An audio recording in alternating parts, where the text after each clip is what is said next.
Bonjour, chères auditrices, chers auditeurs. Dans le cadre de la parution d'un numéro spécial de la Revue canadienne des langues vivantes qui porte sur l'éducation en français en contexte minoritaire, j'ai la chance de m'entretenir avec ma co-éditrice Carole Fleuret. Bonjour, Carole. Bonjour, Joël. Carole, ce numéro spécial-là, que représente-t-il à tes yeux?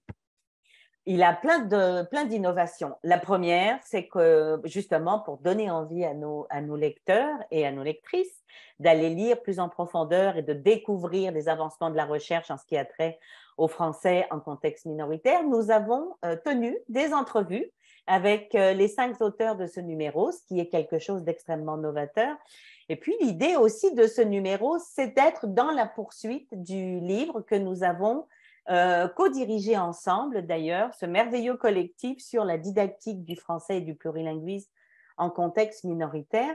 Pourquoi avons-nous fait ce choix de ce nouveau numéro? Pour simplement rendre compte d'une francophonie qui est vraiment plurielle, celle que l'on retrouve dans nos écoles en milieu minoritaire et dont on ne peut pas faire en fait l'économie d'en parler. Alors, je te cède la parole maintenant. Oui, effectivement. Donc, les 5 textes portent sur différents enjeux liés à l'enseignement du français dans différents programmes éducatifs en contexte minoritaire.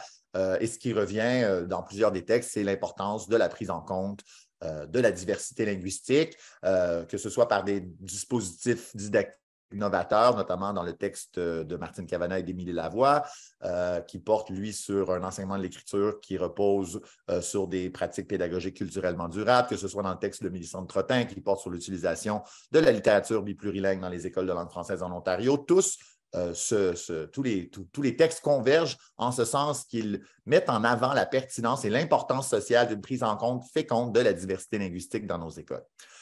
Ce numéro spécial-là, par contre, Carole, ne se limite pas aux écoles de langue française. Ces écoles qui existent de par l'article 23 de la Charte canadienne des droits et libertés. On y aborde aussi la complexité de la tâche enseignante en contexte de programmes d'immersif. Immersion, absolument.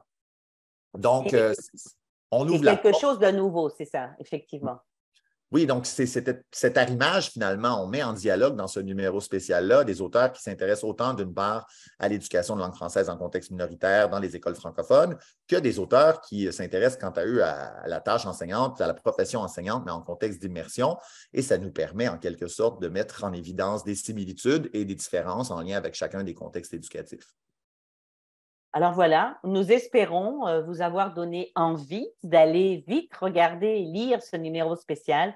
Je pense que sincèrement, vous serez extrêmement enjoués par la qualité des articles que nous avons retenus et puis au plaisir d'avoir vos commentaires à cet égard. Bonne journée et bonne lecture.